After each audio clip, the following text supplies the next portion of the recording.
안녕하세요. 오늘도 서연살롱을 찾아주셔서 감사합니다. 둘째의 아들을 키우고 있는 초보 엄마예요. 살다 보면 여러 가지 만남을 가지게 되잖아요. 그게 인연일 수도 있고 때로는 악연일 수도 있는데 손이 형님과 저는 후자에 가까운 만남이 아닐까 생각해요. 형님과 저는 고등학교 동창이에요. 같은 반이 됐던 적도 있지만 소위 말하는 노는 물이 달라서 같이 어울려 지낸 적은 없어요. 그래도 형님에 대한 건 잘 알고 있어요. 학창시절부터 워낙 잘 나가던 친구였으니까요. 집도 잘 살고 얼굴도 예쁜 데다 공부까지 잘해서 여학생들한테는 워너비였으니까요. 사실 저도 그런 형님이 부러웠어요. 당시 제가 다니던 고등학교는 남녀공학이었는데 층이 다른 교실에서 남학생과 여학생을 따로 갈라 만든 학교였어요. 여학생은 1, 2층을 쓰고 남학생은 3, 4층에서 수업을 했죠. 쉬는 시간이 되면 몇몇 남학생들이 내려와 여학생 교실 앞에서 얼쩡거리곤 했는데 그 대부분이 저희 형님을 보러 온 애들이었어요. 어떻게든 말 한마디 붙여보려고 저희 반 교실 창에 얼굴을 들이대고 있었죠. 그 모습에 저희 반 친구들은 다들 들떠 있었지만 형님은 눈썹 하나 까딱하지 않았어요. 마치 저런 것들은 내 상대가 아니야 이런 느낌으로요. 그렇게 도도하고 자신감이 넘치던 형님은 한 학년 선배랑 사귀게 되었어요. 학생회장을 맡고 있던 그 선배는 형님 못지않게 외모도 성적도 좋은 학생이었죠. 집안도 꽤 좋다고 들었어요. 부모님이 대기업 간부라고 했던 것 같네요. 교정을 걷다 보면 종종 선배와 형님이 어울리는 모습을 볼 수 있었어요. 학생 신분이라서 진한 스킨십은 없었지만 손을 잡거나 머리카락을 쓸어주는 모습만으로도 학생들의 마음을 두근거리게 만들었죠. 저도 그중 하나였고요. 실은 선배가 제 짝사랑 대상이었거든요. 선망의 대상이던 형님과 짝사랑 대상인 선배의 달달한 연애를 지켜보면서 울기도 많이 울었어요. 그렇다고 형님한테서 선배를 뺏을 자신은 없었어요. 저는 인물도 성적도 심지어 집안 형편도 형님한테 비할 바가 아니었으니까요. 그래서 일찌감치 포기하고 있었는데 생각지도 못한 사건이 벌어진 거예요. 그날은 음악실에서 수업이 있었는데 반장인 형님이 악기 정리를 도와달라고 해서 둘이 음악실에 남아 있었어요. 정리가 얼추 끝나서 교실로 돌아가려는데 형님이 제 팔을 잡더라고요. 그리곤 정말 사악한 미소를 지으며 말했어요. 너 지은 선배한테 편지까지 보냈더라? 얌전한 고양이가 부뚜막에 먼저 오른다더니 딱 널 두고 하는 말이네. 그깟 편지로 선배를 뺏을 수 있을 줄 알았니? 이거 아주 웃기는 애네. 상희야, 그런 거 아니야. 편지 보낸 건 너랑 선배가 사귀기 전이야. 그 후로는 그런 적 없어. 정말이야. 언제 보냈냐가 중요한 게 아니지. 네가 주제 파악도 못하고 내 남자한테 껄떡거렸다는 것 자체가 짜증나는 거니까. 거지 같은 게 감히 누굴 넘봐? 네 꼬라지를 봐. 선배랑 가당키나 하니? 저도 알고 있는 사실이지만 남의 입을 통해 듣고 보니 너무 창피하고 수치스러웠어요. 문제는 이게 끝이 아니라는 거였죠. 형님이 아이들한테 어떻게 소문을 냈는지 하루아침에 저는 우리 학교 유명 커플을 깨려는 파렴치한 년으로 둔갑해버렸으니까요. 미친년? 어떻게 친구 남친을 뺏겠다고 수작을 부리냐? 완전 미친년 아니야? 지 주제에 지훈 선배를 넘본 자체가 웃기는 일이지 병신이 주제 파악도 못해요. 제가 복도를 지날 때마다 등 뒤에서 온갖 욕설이 날아왔어요. 말 그대로 하루하루가 지옥 같았죠. 그나마 저랑 친했던 친구들도 점점 저랑 거리를 두기 시작했고 아무도 저랑 상대해주지 않아서 제가 할 수 있는 건 공부뿐이었어요. 어떻게 보면 입시를 앞둔 학생한테는 잘된 일이었는지도 모르겠네요. 덕분에 성적이 많이 올라서 원하던 대학에 들어갈 수 있었으니까요. 대학에 들어가고 나서야 저는 지옥 같은 학교 생활에서 벗어날 수 있었어요. 다행히 저랑 같은 과에 고등학교 동창이 하나도 없었거든요. 하지만 마음고생에서 벗어나니 이번엔 생활고 때문에 몸이 힘들어졌어요.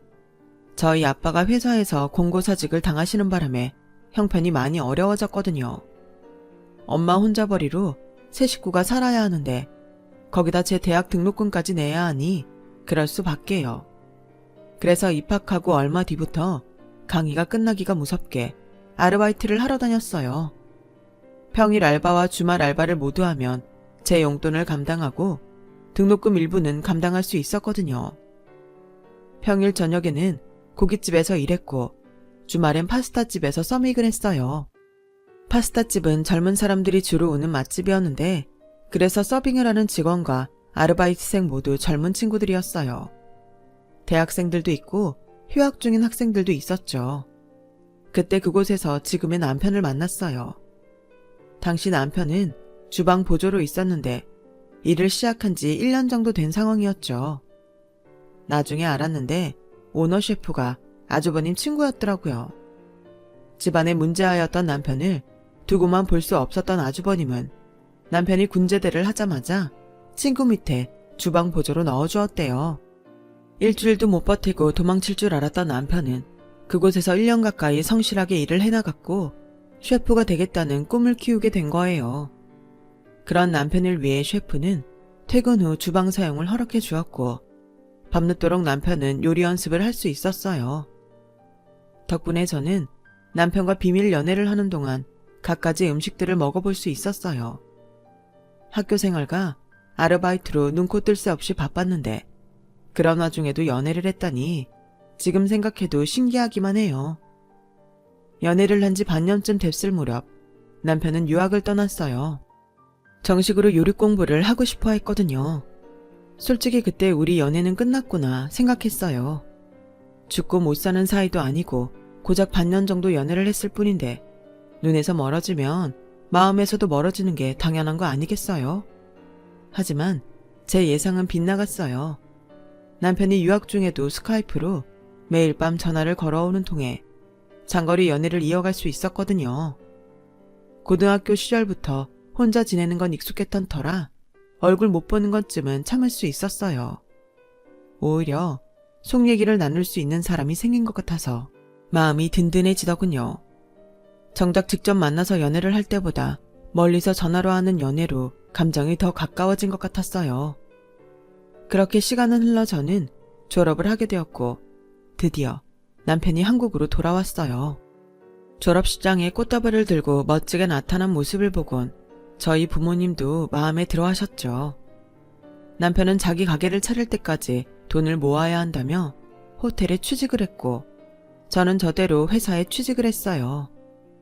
입사 초기엔 서로 바빠서 연애할 시간이 없었고 어느 정도 직장에 적응이 돼서야 남들처럼 평범한 연애를 할 수 있게 되었어요. 그러는 사이 대학 동기들과 직장 동료들의 결혼 소식이 자주 전해져서 저도 모르게 결혼에 대한 불안감이 짝트기 시작했어요. 6년 가까이 연애를 했지만 남편은 아직 결혼 얘기를 꺼내지 않았거든요. 나이는 자꾸 들어가고 주위에선 다들 결혼을 하는데 이러다가 헤어지게 되면 어쩌나 걱정이 됐어요. 그렇다고 남편한테 결혼을 닥달하기는 창피했고요. 그래서 주말에 만나 데이트를 하는 내내 저기압이었는데 헤어질 무렵 남편이 그러더라고요. 딱 2년만 기다려줘. 그때쯤이면 내 가게 차릴 돈이 얼추 마련되거든. 가게 차리면 뭐, 가게 차리는 게 나랑 무슨 상관이라고. 홍기찬 여자한테 인연이 얼마나 긴 시간인 줄 알기나 해? 자긴 내 걱정도 안 되지? 왜 걱정을 해야 되는데? 어차피 나랑 결혼할 건데 뭐가 그렇게 초조한 거야? 설마 내가 너랑 결혼 안 할까봐 겁나서 이러는 거야? 넌 정말 널 어떻게 보고 네 눈엔 내가 결혼도 안 할 여자랑 7년이나 사귀고 나 몰라라 할 쓰레기 같은 놈으로 보였어? 내가 어릴 때 놀고 다니면서 사고도 치고 했지만 그래도 내 여자한테 함부로 하는 놈은 아니야. 그러니까 마음 푹 놓고 2년만 기다려줘. 너희 부모님 앞에 당당한 모습으로 인사드리게 해달라고. 제 걱정과 달리 남편은 일찌감치 우리 두 사람의 미래에 대해 계획을 세워두고 있었더라고요. 그럴 거 진작 말 좀 해줬으면 속 태우지 않았을 텐데 말이에요. 남편은 약속대로 2년 뒤 가게를 오픈했어요. 규모는 작았지만 SNS로 홍보도 열심히 했고 손님들의 입소문도 한몫해서 오픈 초부터 늘 테이블이 꽉 차곤 했어요. 가게가 자리를 잡자 남편은 저희 집에 인사를 왔어요. 자기가 살아온 얘기부터 앞으로 결혼 이후의 계획까지 마치 임원들 앞에서 PT를 하는 것처럼 일목요연하게 설명을 했죠. 그런 설명을 듣고 결혼을 반대할 부모는 없을 거예요. 그건 저희 부모님도 마찬가지였고요. 우리 윤정이 좀 잘 부탁해요. 애가 워낙 내성적인데다 자기 속 얘기를 좀처럼 안 해서 엄마인 나도 얘 속을 잘 모르겠다니까. 그래도 이렇게 듬직한 남자를 만나서 한시름 놓을 수 있을 것 같아요. 엄마는 제 남편 손을 꼭 잡고는 한참 동안 놓지 않으셨어요. 학창시절 제가 학교에서 따돌림 당하는 걸 세세하게는 모르셨겠지만 그래도 어느 정도 눈치를 채셨던 모양이었어요. 외롭게 자란 딸을 부탁한다며 몇 번이나 부탁을 하시더라고요. 저를 통해 제 학창시절 얘기를 들어 알고 있던 남편은 제가 평생 외롭지 않게 해주겠다고 호언장담을 했죠. 그렇게 저희 집에서 결혼 승낙을 받은 우리는 2주 뒤에 시댁에 인사를 드리러 갔어요. 원래는 저희 집에 인사드린 뒤 바로 다음 주에 시댁에 가려고 했는데 아주버님 출장 때문에 한 주 연기를 했거든요. 남편과 달리 아주버님은 학창시절부터 모범생이었다고 하더라고요. 명문대를 나와 대기업에 입사해서도 동기들보다 승진도 빨랐고요. 남편이 유학생활을 하던 중에 중매로 결혼을 했는데 저랑 동갑이라고 했어요. 동갑내기 손이 동서가 있다는 말에 조금 부담이 되긴 했지만 연하 아닌 게 어디냐고 내심 위안을 삼았죠. 그런데 시댁에 들어가 보니 꿈에도 보고 싶지 않았던 인간이 떡하니 제 앞에 서 있는 거예요. 고등학생 시절 저를 괴롭혔던 상이었어요. 상이도 저를 보더니 인상을 팍 쓰더군요. 원수는 외나무 다리에서 만난다더니 시댁에서 형님 동서지간으로 만나다니 이게 무슨 인생의 장난인가 싶었죠. 부모님께서는 제 덕분에 남편이 정신 차리고 인간이 됐다며 엄청 저를 반겨주셨어요. 특히 시어머님이요. 네가 복덩이다. 변변찮은 내 아들놈 사람만 된 1등 공신이야. 그 오랜 시간 내 아들 안 버리고 곁에서 잡아줘서 고맙다. 별 말씀을요. 제가 한 건 없어요. 도훈 씨가 스스로 열심히 한 거죠. 어머, 얘 말도 이쁘게 하는 것 좀 봐. 안 그래요, 여보? 더 보고 자시고 할 것도 없겠어요. 바로 결혼시킵시다. 남편이 시댁에 뭐라고 말을 해놨는지 모르겠지만 시부모님께서는 마치 저를 인생의 은인이라도 되는 것처럼 반겨주셨어요. 그러는 와중에도 상희는 내내 불안한 표정이었어요. 학창시절 자신이 제게 한 일이 드러날까 겁이 났던 모양이었어요. 결국 상희는 차를 마시고 저녁 준비를 하는 중에 저를 따로 부르더라고요. 너 일부러 나 엿먹이려고 우리 도련님 꼬신 거니? 너 정말 영악한 애구나. 무슨 소리를 하는 거야. 나랑 도훈 씨가 먼저야. 너랑 아주버님이 만나기 전부터 우린 사귀고 있었다고. 그리고 난 너랑은 엮이고 싶지도 않았어. 그건 앞으로도 마찬가지야. 그래? 그럼 지난 일은 접고 형님 동서로만 지내. 나도 더는 너한테 간섭 안 할 테니까. 화해도 아니고 뭐도 아닌 휴전 같은 관계를 지속하기로 한 이후 형님은 딱 손이 형님으로만 저를 대했어요. 저 역시 그 정도 거리를 유지했고요. 시부모님은 결혼 준비를 하는 과정에도 저희 집 편의를 많이 봐주셨고 특히 어머님은 제게 엄청난 예물을 해주셨어요. 둘째야, 이건 큰애한테는 비밀로 해야 한다. 며느리 간에 차별한다고 큰애가 삐칠 테니까. 알았지? 네, 그럴게요. 감사합니다, 어머님. 어머님은 예물뿐만 아니라 결혼 후에도 형님 모르게 이런저런 것들을 많이 챙겨주셨어요. 제 생일엔 회사로 꽃바구니를 보내주셨고 매달 통장으로 용돈도 보내주셨어요. 어머님, 저 용돈 안 주셔도 돼요. 오히려 직장 다니는 제가 어머님 용돈을 드려야죠. 아, 설아, 네가 한 달 내내 뼈 빠지게 번 돈인데 내가 그걸 어떻게 받니? 난 싫다. 그리고 내가 둘째 네가 예뻐서 주는 돈이니까 아무 소리 말고 받아. 큰애는 일도 않고 집에서 놀아도 지 친정에서 용돈 듬뿍 받고 사니까 괜한 걱정할 거 없어. 그래도 알면 서운해할 테니까 큰애한테는 비밀로 하고. 알았지? 남들은 시어머니와의 갈등 때문에 화병을 달고 산다는데 저는 오히려 그 반대였어요. 저희 친정 엄마보다 더 잘 챙겨주시면 주셨지 덜하지 않으셨거든요. 하지만 이렇게 좋은 시부모님을 만나고도 시댁에 가는 일이 불편하기만 했어요. 그건 바로 형님 때문이었죠. 아무리 휴전을 했다고는 해도 얼굴을 볼 때마다 과거 일이 떠올라 불편했거든요. 형님은 형님대로 저 때문에 위기의식을 느꼈는지 볼 때마다 불안해 보였고요. 형님은 대학 졸업 전에 덜컥 임신을 하는 바람에 아주버님과 결혼을 하게 됐는데 결혼식을 앞두고 유산을 한 이후로 임신이 안 돼서 고생 중이었거든요. 그래서 형님은 혹여 제가 먼저 임신을 할까봐 늘 전전긍긍했어요. 말로는 누구든 먼저 임신을 하면 집안에 좋은 거 아니냐고 했지만 그 먼저가 제가 아닌 자신이기를 바랬죠.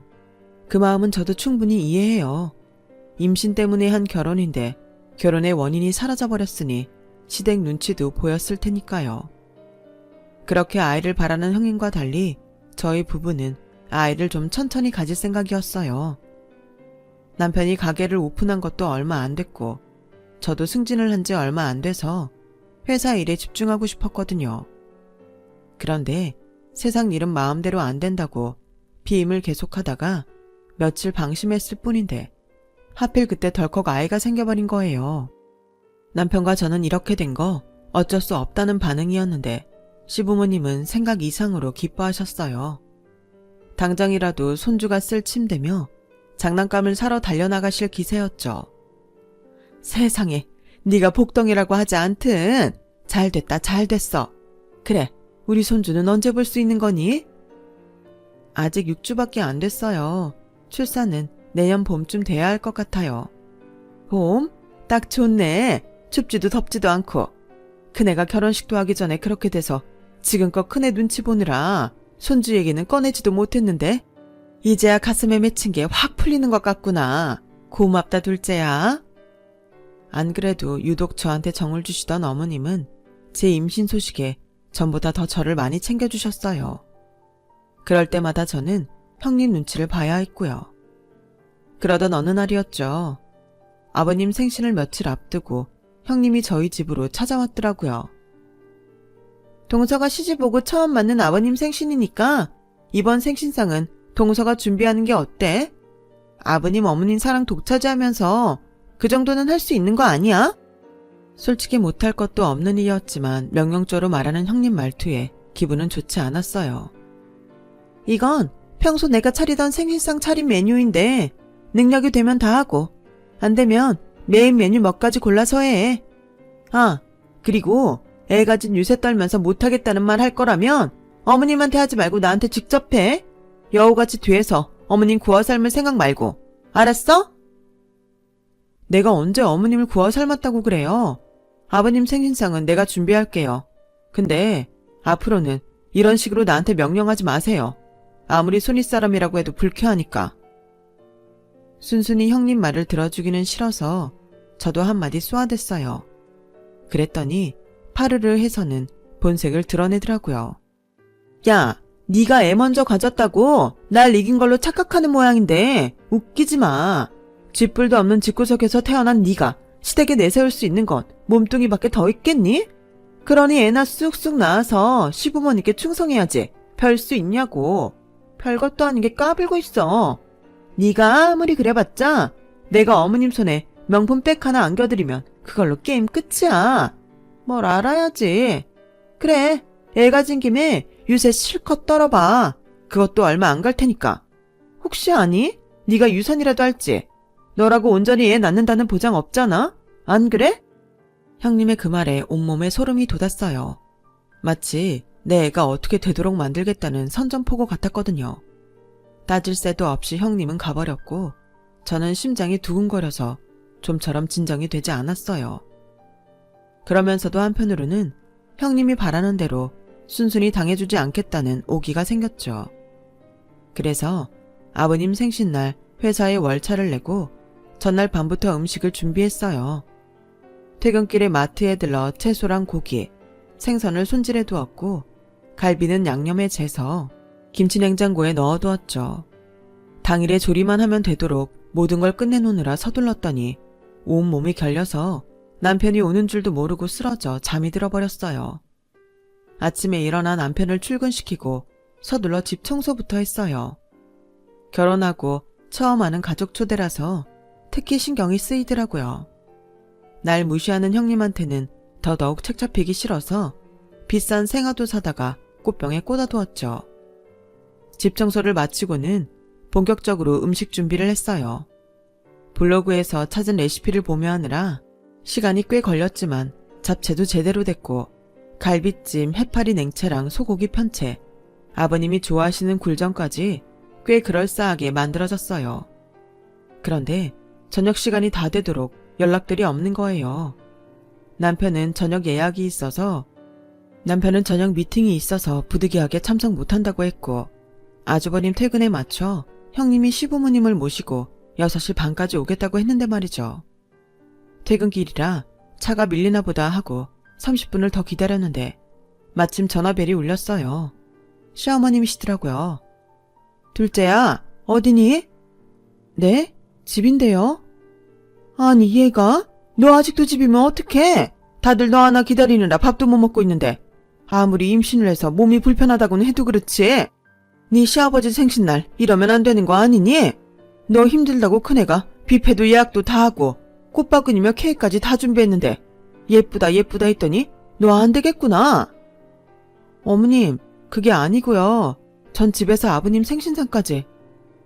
어머님은 제 이야기를 끝까지 들으시지도 않고 전화를 끊어버리셨어요. 순간 머릿속이 텅 비는 것 같았어요. 말 안 해도 누가 꾸민 짓인지 알 것 같았거든요. 고등학생 때도 상인은 절 이런 식으로 괴롭혔으니까요. 그날 밤 저는 부랴부랴 시댁으로 달려갔어요. 시부모님이 피곤하시다며 다음에 얘기하자고 하시자 형님이 나서서 저를 집 밖으로 끌고 나갔어요. 동서, 작작 좀 해. 어머님 아버님 피곤하시다는 말 못 들었어? 그러게 애 가진 유세 좀 그만 달라고 내가 그랬지? 꼴 좋다. 야, 전상이, 너 정말 이럴 거야? 나한테 아버님 생신상 차리라고 해놓고 뷔페에 모시고 간 거 네가 꾸민 짓이지? 말해 이 기집애야. 그때였어요. 대문을 나서던 아주버님이 제게 소리를 치시더군요. 재수씨, 지금 뭐하는 짓이에요? 아무리 동갑이라곤 해도 엄연히 손윗사람인데 어디서 말을 함부로 하는 겁니까? 오는 일만 해도 그래요. 그냥 죄송하다고 사과하면 될 일이지 왜 엄한 사람을 잡습니까? 집사람이 오늘 혼자서 얼마나 힘들었는지 아세요? 당장 사과하세요. 전후 사정을 모르는 아주버님은 오히려 제게 소리를 쳤어요.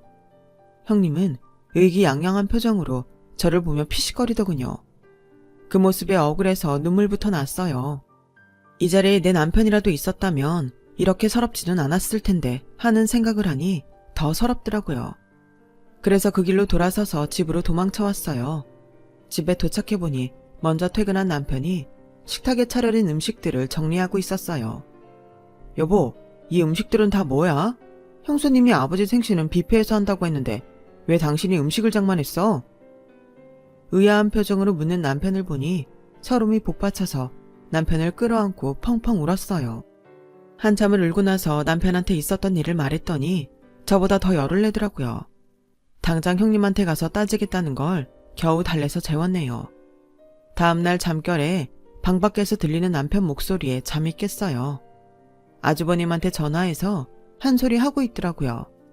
그걸로도 분이 안 풀렸는지 시댁에도 전화를 해서는 홀몸도 아닌 사람이 회사에 월차까지 내고 생신상을 준비했었다며 오해를 풀어주었어요. 남편이 냉장고에 넣어둔 전날 생신상을 준비한 음식들 사진까지 죄다 찍어서 보냈더니 어머님이 바로 제게 전화를 하셨더라고요. 오해해서 미안하다고요. 그날 일은 남편 덕에 정리가 됐지만 앞으로 일어날 일이 걱정되기 시작했어요. 그래서 어떻게 해야 하나 고민을 하는데 생각지도 못한 기회가 찾아왔지 뭐예요. 동서, 지난번 일도 사과할 겸 내가 베이비 샤워 해주고 싶은데 이번 주말에 집으로 올래? 지난 일은 잊고 사이좋게 지내자는 의미니까 꼭 와줘. 이번엔 또 무슨 짓을 벌이려고 그러나 의심이 갔지만 알겠다고 했어요. 여자들끼리 할 거니까 제 남편은 부르지 말라는 말에 이럴수록 남편을 꼭 불러야겠다는 생각을 했죠. 약속 시간에 맞춰 형님 댁에 간 저는 그곳에서 잊을 수 없는 얼굴들을 보게 되었어요.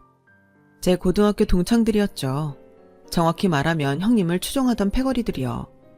저를 보자 동창들은 고등학생 때로 돌아간 것처럼 제게 함부로 떠들어댔어요.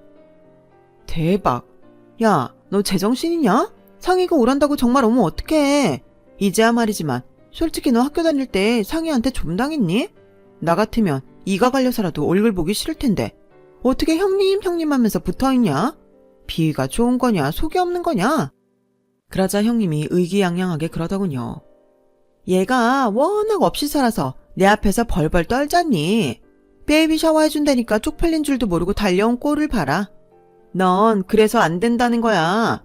이번에도 봐. 내가 돈 좀 처발라서 똥구멍 살살 긁어주니까 아버님 어머님도 다 내 편 들어주시잖아. 말로는 우리 둘째 며느리가 복덩이라고 하시지만 정작 너한테 필요한 순간엔 확 돌아설 인간들이라고. 그러니까 엉뚱한 데 충성하지 말고 내 밑에서 개처럼 기란 말이야. 그럼 내가 가끔 콩고물 좀 떨어뜨려 줄게. 아주 신이 나서 깔깔대는 형님을 보니 잠시 뒤에 일어날 일이 더 기대가 됐어요. 전상희, 너 이러고 사는 거 아주버님도 아시니? 네가 이렇게 인간 말종이라는 걸 알고도 우리 시부모님이 널 맏며느리로 인정해 주실까? 난 그게 참 궁금하다. 그래, 니네 집 돈 많지. 그걸로 더러운 네 인성도 잘 가리고 살았고. 근데 상희야, 인생이 언제까지 돈으로 해결될지는 않아. 특히 너처럼 친정 돈만 믿고 능력도 없이 빤빤히 놀고 먹는 인생한테는 절대로 호락호락하지 않은 게 인생이라고. 네가 그렇게 가난하다고 무시했던 난 그래도 내 힘으로 대학도 나왔고 번듯한 회사에 취직해서 팀장까지 맡고 있어. 그뿐이니? 성실한 남편 만나서 우리 손으로 가정도 꾸렸고 아이까지 가졌어. 그런데 그동안 내가 이 모든 걸 이룰 동안 넌 뭐 했니?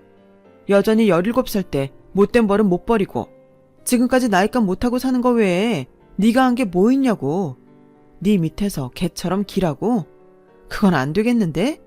네가 사는 꼴이 완전히 밑바닥인데 너보다 한참 위에 서 있는 내가 어느 세월에 그 아래까지 내려가겠니? 그러니까 꿈도 꾸지 마. 난 너처럼 더러운 시궁창에 발 디딜 만큼 형편없는 인간이 아니니까. 아, 그리고 너 대신 내가 초대한 사람 있는데 한번 만나봐. 저는 손에 쥐고 있던 휴대폰에 대고 말했어요. 여보, 지금까지 대화 내용 잘 들었지? 아주버님이랑 어머님 모시고 올라와. 잠시 뒤 아주버님과 어머님 그리고 제 남편이 집 안으로 들어서자 형님은 소스라치게 놀라며 바닥에 주저앉았어요. 부잣집에서 귀하게 자란 착한 딸이자 조신한 아내로 코스프레를 해오던 자신의 실체가 순식간에 발각되었으니 정신을 차릴 수 없었겠죠. 형님은 저를 괴롭히려고 꾸민 자기 꾀에 자기가 넘어가 버렸고 그 결과 이혼녀가 되고 말았어요. 제 앞에서 늘 승자처럼 군림하던 형님은 제게 KO패를 당하곤 제 인생에서 영영 사라져버린 거죠. 그리고 저는 곧 태어날 아이를 기다리며 태교에 한창이랍니다. 똑똑하지 않아도 좋고 남들보다 잘나지 않아도 좋아요. 그저 몸 건강히 태어나 바르게 자라주기를 바랄 뿐이랍니다. 제 사연을 들어주셔서 감사합니다. 항상 건강하시고 주변에 마음 따뜻한 분들과 행복하시길 바랍니다. 여러분, 사연 댓글에 응원과 현명한 조언 부탁드려요. 좋아요와 구독은 저에게 큰 힘이 됩니다. 오늘도 좋은 일 가득하세요.